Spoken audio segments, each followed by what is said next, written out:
సార్వత్రిక ఎన్నికలు దగ్గర పడుతున్న తరుణంలో జాతీయ స్థాయిలో రాజకీయాల్లో కీలక పరిణామాలు చోటు చేసుకుంటున్నాయి. ముఖ్యంగా కేంద్రంలో భాజపా సర్కారుకు వ్యతిరేకంగా మహాకూటమి ఏర్పాటుకు మరో ముందడుగు పడుతోంది. ఈ నెల 19న కోల్కతాలో జరుగుతున్న మహాధర్నాకు భాజపా వ్యతిరేక పార్టీలన్నీ హాజరయ్యే అవకాశం స్పష్టంగా కనిపిస్తోంది.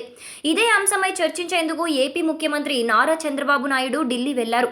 మంగళవారం సాయంత్రం 7 గంటలకు ఢిల్లీ చేరుకున్న చంద్రబాబు మొదట కాంగ్రెస్ అధినేత రాహుల్ గాంధీతో గంటకు పైగా చర్చించారు.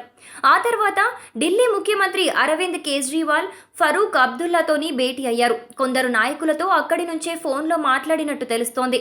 ఇక ఈ పనులన్నీ ముగించుకొని రాత్రి 11 గంటలకు విజయవాడకు తిరుగు ప్రయాణమయ్యారు. కోల్కతాలో జరిగే ర్యాలీకి మమతా బెనర్జీ ఆహ్వానించారని, అదే విషయమై శరద్ పవార్తో చర్చించేందుకు ఢిల్లీ వచ్చానని చంద్రబాబు తెలిపారు. కోల్కతా ర్యాలీకి ఏ పార్టీలు హాజరవుతాయనేది కూడా 2 రోజుల్లో స్పష్టత వస్తోందని చెప్పారు. కొన్ని రాష్ట్రాలు ఇతర పార్టీలతో కొన్ని ఇబ్బందులు ఉన్నప్పటికీ దేశం కోసం అందరూ చేతులు కలపాల్సిన సందర్భం ఇది అని చంద్రబాబు అన్నారు. భాజపా వ్యతిరేక వేదికపైకి అందరినీ తీసుకొచ్చే బాధ్యత సీనియర్లుగా తమపైన ఉందని కూడా చెప్పుకొచ్చారు.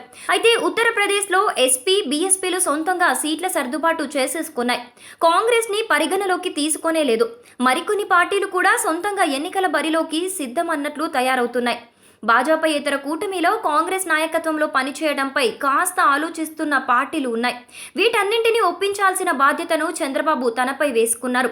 ముఖ్య నేతలతో మాట్లాడారు. ఈ నేపథ్యంలో కోల్కతా ర్యాలీకి హాజరవ్వడానికి అఖిలేష్, మాయలు అంగీకరించినట్టు తెలుస్తోంది.